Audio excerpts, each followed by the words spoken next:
नमस्कार, मैं हूं सत्यपाल और आप देख रहे हैं CWB हिंदी न्यूज। शक संवत 1947 विक्रम संवत 2082 आज भाद्रपद मास के कृष्ण पक्ष की अमावस्या तिथि और दिन शनिवार है।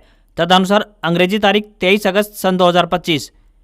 आज के दिन पितरों का तर्पण करना बहुत ही फलदायी माना गया है। सबसे पहले आज की सुर्खियां। मनीषा की मौत पर हरियाणा विधानसभा में हंगामा, कांग्रेसियों ने वेल में नारे लगाए, बेटी बचाओ के पोस्टर लहराए, 6 बार सदन स्थगित हुआ। मनीषा जैसे कई केसों को सीबीआई से न्याय का इंतजार, रेणुका केस में 30 साल से कोई नतीजा नहीं, सोनाली फोगाट केस में भी अभी तक मोटिव साफ नहीं। भिवानी की मनीषा की अस्थियां गढ़गंगा में विसर्जित, छोटे भाई ने की प्रवाहित, सीबीआई जांच में खुलेगी हत्या या फिर आत्महत्या की गुत्थी। हरियाणा में MBBS सीटें बढ़ाने की तैयारी, आरती राव ने केंद्र को पत्र लिखा, भिवानी नारनौल में 150 सीटों पर दाखिले की अनुमति मांगी। हरियाणा के स्कूल में मिलने वाले टैब का होगा मल्टीपल यूज, CM सैनी की रिव्यू बैठक में पहुंचा मामला। CBLU भिवानी ने प्रैक्टिकल परीक्षाओं का शेड्यूल जारी किया, UG PG प्रैक्टिकल 29 अगस्त से। 10 दिन में शुरू होगी मनीषा मामले की CBI जांच, सरोखाब पंचायत ने कहा न्याय दिलाकर रहेंगे। हरियाणा में अग्निवीरों के लिए खुशखबरी, इन विभागों में नौकरी के लिए नहीं देना होगा फिजिकल टेस्ट। झज्जर जिले में बेहतर होगी स्वास्थ्य सेवाएं, बनेगा 200 बेड का नया सिविल अस्पताल। हरियाणा में बसों का सफर महंगा हुआ, राजस्थान आने जाने वालों को झटका, जयपुर कोटा के 40 तो अजमेर के 25 रुपए अधिक देने होंगे। दिवाली पर मिलेगा केंद्रीय कर्मचारियों को बड़ा तोहफा, सैलरी में होगा इतना इजाफा। सरकारी नौकरी अपडेट, IBPS ने 10,277 पदों के लिए आवेदन की आखिरी तारीख बढ़ाई, अब 28 अगस्त तक करें अप्लाई। दावा, एशिया कप में बिना स्पॉन्सर के खेलेगी team India, dream 11 company real money कारोबार समेट रही, ऑनलाइन गेमिंग बिल को राष्ट्रपति की मिली मंजूरी। और इनकम टैक्स एक्ट 2025 को राष्ट्रपति से मंजूरी मिली, 1 अप्रैल 2026 से लागू होगा, टैक्स रेट में कोई बदलाव नहीं। और अब खबरें विस्तार से। हरियाणा में मौसम विभाग चंडीगढ़ द्वारा ताजा मौसम पूर्वानुमान जारी करते हुए बताया कि आने वाले 3 दिनों तक प्रदेश में बरसात के आसार बने हुए हैं। अभी तक मानसून सीजन में अच्छी खासी बरसात देखने को मिली है, ऐसा ही कुछ नजारा आने वाले कुछ दिनों में देखने को मिल सकता है। मौसम विभाग द्वारा दी गई जानकारी के अनुसार आज यानी 23 अगस्त शनिवार को पंचकुला, अंबाला, यमुनानगर के लिए बरसात का ऑरेंज अलर्ट जारी किया गया है। तो वहीं कुरुक्षेत्र, करनाल, पानीपत, सोनीपत, महेंद्रगढ़, रेवाड़ी, फरीदाबाद, गुरुग्राम, पलवल, सिरसा, फतेहाबाद में येलो अलर्ट जारी हुआ है। वहीं सिरसा, फतेहाबाद, हिसार, जींद, कैथल, भिवानी, चरखी दादरी और झज्जर में 50 से 75% और पंचकुला, अंबाला, यमुनानगर, कुरुक्षेत्र, करनाल, पानीपत, सोनीपत, रोहतक, महेंद्रगढ़, रेवाड़ी, गुरुग्राम, फरीदाबाद में 75 से 100% बरसात के आसार जताए गए हैं। अगले दिन यानी 24 अगस्त रविवार को भी पूरे प्रदेश में बरसात के आसार मौसम विभाग ने व्यक्त किए हैं। हरियाणा विधानसभा के मानसून सत्र के पहले दिन भिवानी की लेडी टीचर मनीषा की मौत को लेकर जमकर हंगामा हुआ। कांग्रेस ने मनीषा की मौत और लॉ एंड ऑर्डर को लेकर काम रोको प्रस्ताव दिया था। इस प्रस्ताव पर चर्चा की मांग करते हुए कांग्रेस विधायकों ने सदन में हंगामा शुरू कर दिया। तो वहीं बेटी बचाओ बेटी पढ़ाओ के पोस्टर लेकर वेल में आ गए और कार्यवाही नहीं चलने दी। इस हंगामे के बीच विधानसभा स्पीकर हरविंदर कल्याण को 4 घंटे में 6 बार सदन की कार्यवाही स्थगित करनी पड़ी। अंत में यह प्रस्ताव मंजूर कर लिया गया। इस पर 26 अगस्त को चर्चा होगी। आज यानी शनिवार 23 अगस्त है और कल यानी रविवार 24 अगस्त को छुट्टी की वजह से सदन नहीं चलेगा। विधानसभा सत्र शुरू होने से पहले बिजनेस एडवाइजरी कमेटी की मीटिंग हुई, जिसमें फैसला लिया गया कि मानसून सत्र अब की बार 27 अगस्त तक चलेगा। इसके बाद विधानसभा की कार्यवाही शुरू की गई। कांग्रेस के 37 विधायक लगातार चौथी बार बिना विधायक दल नेता के विधानसभा की कार्यवाही में शामिल हुए। कांग्रेस MLA गीता बुक्कल ने कहा कि प्रदेश में बेटियों का मर्डर हो रहा है, ऐसे में सदन कैसे चलेगा। वहीं मंत्री महिपाल ढांडा ने कहा कि ये जिम्मेदारी से भाग रहे हैं। वहीं विधायक बलवान दौलतपुरिया ने भी कहा कि प्रदेश में कानून व्यवस्था खराब है।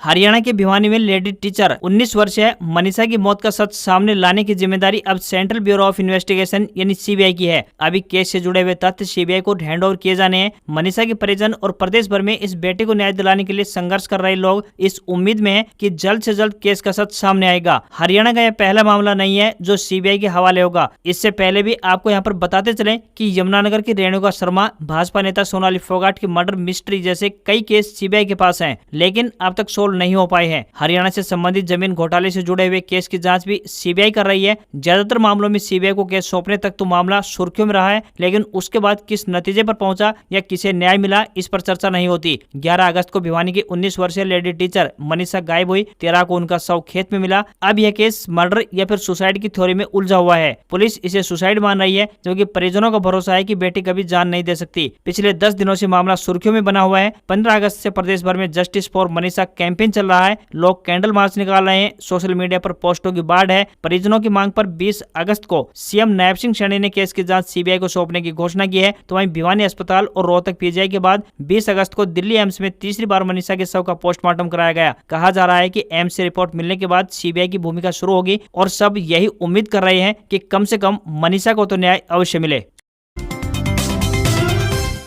हरियाणा के भिवानी की शिक्षिका मनीषा का गुरुवार को अंतिम संस्कार कर दिया गया। साथ ही भिवानी पुलिस ने इस मामले की सीबीआई जांच के लिए सेंट्रल ब्यूरो ऑफ इन्वेस्टिगेशन को पत्र लिखा है। सूत्रों की माने तो 10 दिन के भीतर भिवानी पुलिस शिक्षिका मामले की फाइल सीबीआई को सौंप देगी। उधर महम 24 सरुखाप ने चेतावनी जारी की है कि अगर मनीषा के दोषियों को अरेस्ट नहीं किया जाता तो न्याय दिलाने के लिए बड़ा आंदोलन किया जाएगा। मीडिया रिपोर्ट्स के मुताबिक हरियाणा के सीएम नायब सिंह सैनी ने भरोसा दिया है कि मनीषा मामले की सीबीआई जांच कराई जाएगी। सीएम के आश्वासन के बाद ही मनीषा के परिजन उसके अंतिम संस्कार के लिए तैयार हुए। अब सूत्रों के हवाले से बताया गया है कि भिवानी पुलिस ने सीबीआई को पत्र लिखकर इस मामले की जांच करने का प्रस्ताव भेजा है और 10 दिन के भीतर अभी तक की जांच रिपोर्ट सीबीआई की हरियाणा टीम को भेज दी जाएगी। साथ ही दिल्ली एम्स में मनीषा की पोस्टमार्टम की रिपोर्ट भी सीएफएसएल को भेज दी जाएगी। इस मामले की जांच सीबीआई करेगी, इसलिए इस केस में सीबीआई अलग से एफआईआर दर्ज करेगी। महम 24 सरुखाप पंचायत ने मनीषा मौत मामले में सख्त रवैया दिखाया है। महम 24 सरुखाप पंचायत के प्रधान सुभाष नंबरदार ने कहा कि अगर मनीषा के दोषियों को जल्द से जल्द गिरफ्तार नहीं किया जाता तो महम 24 के ऐतिहासिक चबूतरे पर महापंचायत होगी। उन्होंने कहा कि जल्दी सभी खाप प्रधानों से विचार विमर्श कर मनीषा को न्याय दिलाने के लिए आंदोलन करेंगे।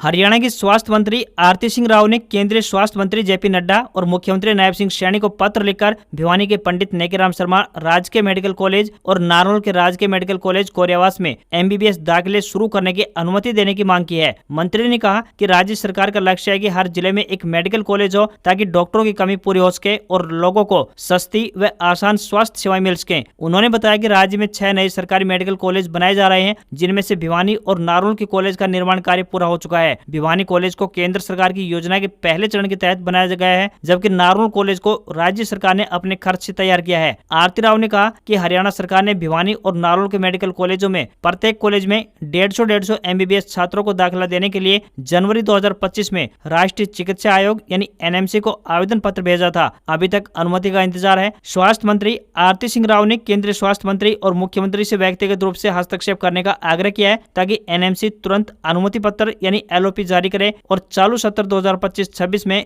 दाखिले संभव हो सके। हरियाणा सरकार की तरफ से सरकारी स्कूलों में पढ़ने वाले बच्चों को पढ़ाई के लिए टैबलेट दिए गए थे। 5 लाख से अधिक टैब का अब मल्टीपल इस्तेमाल किया जाएगा। टैब बंद नहीं होगा। अब टैब से सेट यानी scholastic assessment test, math Olympiad के अतिरिक्त शैक्षणिक वीडियो अपलोड कर चलाने की तैयारी हो रही है। एक रिव्यू बैठक हुई जिस दौरान टैब मामला सीएम नायब सिंह सैनी के समक्ष पहुंचा। सीएम का कहना है कि इन टैब का ज्यादा से ज्यादा इस्तेमाल किया जाएगा। शिक्षा विभाग के अधिकारी इनके इस्तेमाल की प्लानिंग करेंगे। ये टैब अभी विद्यार्थियों के पास है। कोरोना काल में खरीदे गए टैब से 9 लाख विद्यार्थी पढ़ाई पूरी कर चुके हैं। इन टैब को लेकर निरंतर सवाल भी खड़े हो रहे हैं। ऐसा इसलिए क्योंकि भारी संख्या में विद्यार्थियों ने टैब के लॉक तुड़वा लिए थे और कई स्थानों से इनके दुरुपयोग की शिकायतें पहुंच रही थी। अब सीएम के निर्देश के बाद शिक्षा विभाग नई योजना बनाएगा।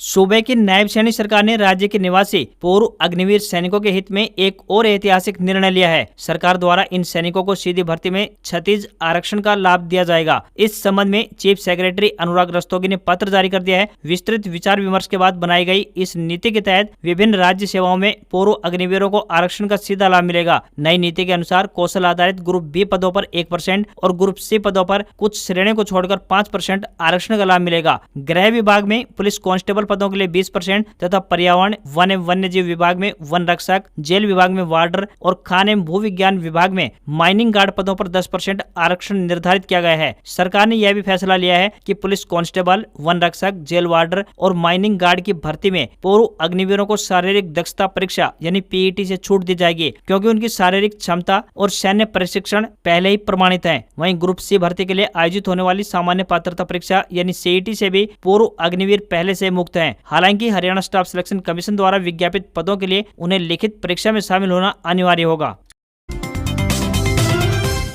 हरियाणा की नायब सैनिक सरकार सूबे में स्वास्थ्य सेवाओं के बुनियादी ढांचे को मजबूत करने की दिशा में निरंतर प्रयास कर रही है। इसी कड़ी में झज्जर में 200 बेड के नए सिविल अस्पताल का निर्माण किया जाएगा। इस प्रोजेक्ट के पूरा होने पर जिले के लोगों को और बेहतर स्वास्थ्य सेवाएं मिलने का रास्ता साफ हो जाएगा। झज्जर में अभी 100 बेड का अस्पताल है, लेकिन मरीजों की बढ़ती भीड़ और आधुनिक स्वास्थ्य सेवाओं की जरूरतों को देखते हुए लंबे समय से अस्पताल के विस्तार की मांग लगातार उठाई जा रही थी। मिली जानकारी के अनुसार प्रस्तावित भवन मौजूदा अस्पताल से अलग नए सिरे से तैयार किया जाएगा। अस्पताल का परिसर पूरी तरह से समतल जमीन पर नहीं होने की वजह से भवन को जिगजैग ढांचे में तैयार करने की योजना बनाई गई है। यह संरचना मरीजों और कर्मचारियों दोनों के लिए सुविधा अनुसार होगी। स्वास्थ्य विभाग इस संभावना पर भी विचार कर रहा है कि अस्पताल की पुरानी और नई बिल्डिंग को आपस में जोड़ने के क्या क्या ऑप्शन हो सकते हैं, ताकि मरीजों को एक ही परिसर में सहज और सुगम स्वास्थ्य सेवाएं मिल सके। 200 बेड के इस अस्पताल की नई बिल्डिंग में मरीजों की जरूरतों को ध्यान में रखते हुए सभी अत्याधुनिक सुविधाएं उपलब्ध करवाई जाएंगी। इसमें modular operation theatre, ICU, emergency सेवाओं के लिए विशेष वार्ड और मरीजों के आराम को ध्यान में रखते हुए उच्च स्तरीय इंफ्रास्ट्रक्चर शामिल होगा। महिला और पुरुष मरीजों के लिए अलग अलग और अत्याधुनिक ओपीडी ब्लॉक तैयार किए जाएंगे। CBLU भिवानी ने यूजी और पीजी मर्सी चांस प्रैक्टिकल परीक्षाओं का शेड्यूल जारी कर दिया है। परीक्षाएं 29 अगस्त से प्रातः 10 बजे विभिन्न परीक्षा केंद्रों पर आयोजित होंगी। बीएड द्वितीय वर्ष की प्रैक्टिकल परीक्षा 29 अगस्त, बीएड प्रथम वर्ष की प्रैक्टिकल परीक्षा 30 अगस्त और एमएड चौथे सेमेस्टर की प्रैक्टिकल परीक्षा 1 सितंबर को राजकीय बीएड कॉलेज भिवानी में आयोजित करवाई जाएगी। परीक्षा नियंत्रक डॉक्टर पवन गुप्ता ने बताया कि इन परीक्षाओं के लिए अलग अलग परीक्षा केंद्र बनाए गए हैं। विश्वविद्यालय ने सभी संबंधित डिग्री और बीएड कॉलेजों तथा विभागाध्यक्षों को निर्देश जारी कर दिए हैं कि वे विद्यार्थियों को परीक्षा के शेड्यूल की जानकारी दें और प्रैक्टिकल परीक्षाओं के सुचारू संचालन के लिए सभी आवश्यक व्यवस्थाएं सुनिश्चित करें। इस शेड्यूल की पूरी जानकारी विश्वविद्यालय की अधिकृत वेबसाइट www.cblu.ac.in पर उपलब्ध है।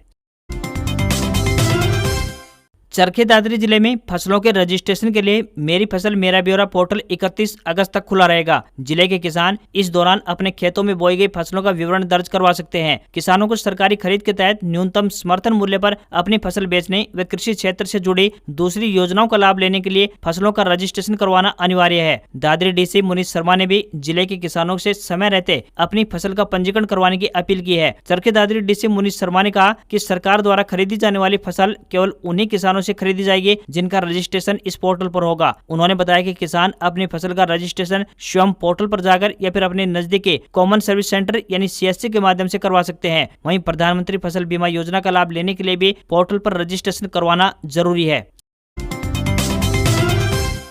केंद्र सरकार की तरफ से सरकारी कर्मचारियों के लिए एक बड़ी तैयारी की जा रही है। खबरें सामने आ रही हैं कि अब की बार दीपावली से पहले सरकार कर्मचारियों को बड़ा तोहफा दे सकती है। जल्द ही केंद्रीय कर्मचारियों की सैलरी में वृद्धि होगी, इस प्रकार की खबरें सामने आ रही हैं। अब की बार दीपावली के मौके पर केंद्रीय कर्मचारियों को सरकार बड़ा तोहफा दे सकती है। सैलरी में वृद्धि की प्रमुख वजह डीए एरियर को माना जा रहा है। सितंबर महीने में इसमें वृद्धि की जा सकती है। अगर कर्मचारियों का बेसिक पे 18,000 रुपए है तो उसमें 540 रुपए की बढ़ोतरी होगी। तो वहीं बेसिक पेंशन 9,000 रुपए है तो 270 रुपए तक की वृद्धि देखने को मिलने वाली है। इसका आखिरी फैसला कैबिनेट मीटिंग में लिया जाएगा, जो कि सितंबर से अक्टूबर के मध्य होगी।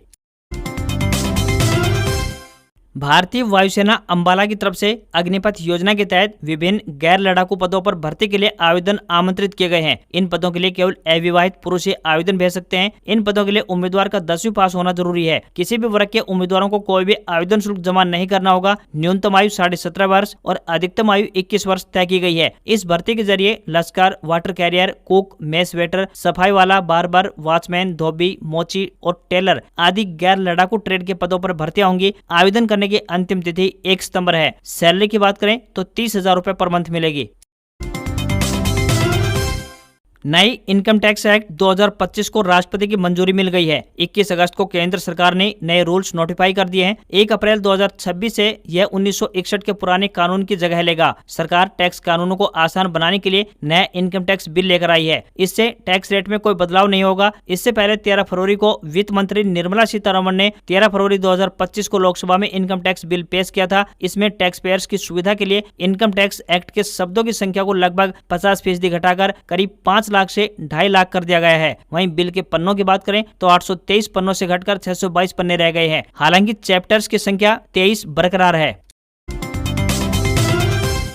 भारत की सबसे बड़ी फैंटेसी गेमिंग कंपनी ड्रीम 11 अपना रियल मनी गेमिंग यानी RMG कारोबार बंद करने जा रही है। कुछ मीडिया रिपोर्ट्स में दावा किया गया है ये फैसला भारत सरकार द्वारा हाल ही में पास किए गए ऑनलाइन गेमिंग बिल 2025 के बाद लिया गया। इस बिल के तहत ऑनलाइन रियल मनी गेम्स पर पूरी तरह से पाबंदी है। मीडिया रिपोर्ट्स के मुताबिक ड्रीम 11 की पेरेंट कंपनी ड्रीम स्पोर्ट्स ने ये जानकारी अपने कर्मचारियों को 20 अगस्त को एक इंटरनल टाउन हॉल मीटिंग में दी है। ड्रीम 11 भारतीय क्रिकेट टीम और IPL जैसे बड़े टूर्नामेंट्स का प्रमुख स्पॉन्सर रहा है। ऐसे में ये भी खबरें हैं कि टीम इंडिया एशिया कप में बिना स्पॉन्सर के खेलेगी। बिल को राष्ट्रपति की मंजूरी मिल गई है और ये कानून बन गया है। इससे पहले 21 अगस्त 2025 को राज्यसभा ने और उसके एक दिन पहले लोकसभा ने promotion and regulation of online gaming bill 2025 को मंजूरी दी थी। इस बिल को इलेक्ट्रॉनिक और सूचना प्रौद्योगिकी मंत्री अश्विनी वैष्णव ने पेश किया था। यहाँ यूजर्स पैसे लगाकर अपनी टीमें बनाते थे और जीतने पर कैश प्राइज पाते थे। नए बिल के तहत ये गेम्स अब गैर कानूनी हो गए हैं। रिपोर्ट्स के मुताबिक कंपनी के CEO हर्ष जैन ने कर्मचारियों को बताया कि नए कानून के तहत रियल मनी गेमिंग को जारी रखने का कोई कानूनी रास्ता नहीं बचा है। इस वजह से ड्रीम 11 ने अपने इस कोर बिजनेस को बंद करने का फैसला ले लिया है। सूत्रों के मुताबिक कंपनी अब अपने non real money gaming ventures पर फोकस करेगी। सरकार का कहना है कि मनी बेस्ड ऑनलाइन गेमिंग की वजह से लोगों को मानसिक और आर्थिक नुकसान हो रहा है। कुछ लोग गेमिंग की लत में इतना डूब गए कि अपनी जिंदगी तक की बचत हार गए थे। हफ्ते के आखिरी कारोबारी दिन भारतीय शेयर बाजार में सेंसेक्स 694 अंक गिरकर 81,307 के स्तर पर बंद हुआ। निफ्टी में भी 214 अंकों की गिरावट देखने को मिली और ये 24,870 के स्तर पर पहुंच गया। सेंसेक्स के 30 में से 23 शेयरों में गिरावट रही तो 7 ऊपर चढ़कर बंद हुए। एशियन पेंट्स, अल्ट्राटेक सीमेंट और टाटा स्टील सहित कुल मिलाकर 12 शेयरों में 1% से लेकर 2.5% तक की गिरावट देखने को मिली तो वहीं महिंद्रा, मारुति और BEL चढ़कर बंद हुए। निफ्टी के 50 शेयरों में से 42 में गिरावट और 8 में तेजी देखने को मिली। वहीं 24 कैरेट सोने का दाम 211 रुपए बढ़कर 99,358 रुपए प्रति 10 ग्राम के स्तर पर पहुंच गया है। चांदी की कीमत की बात करें तो 1216 रुपए चढ़कर 1,13,906 रुपए प्रति किलो पहुंच गई है। दिल्ली में 24 कैरेट सोने की कीमत 1,680 रुपए और 22 कैरेट सोने की कीमत 92,300 रुपए प्रति 10 ग्राम के स्तर पर पहुंच गई है। आज खबरों बस इतना ही। देखते रहिए आपका अपना हरियाणा का सबसे बेहतरीन news channel CWB Hindi news. नमस्कार। इसी आशा के साथ आपका दिन शुभ रहे। सबसे पहले हरियाणा की ताजा तरीन खबरों को देखने के लिए चैनल को सब्सक्राइब और बेल नोटिफिकेशन को ऑन करना ना भूलें। नमस्कार।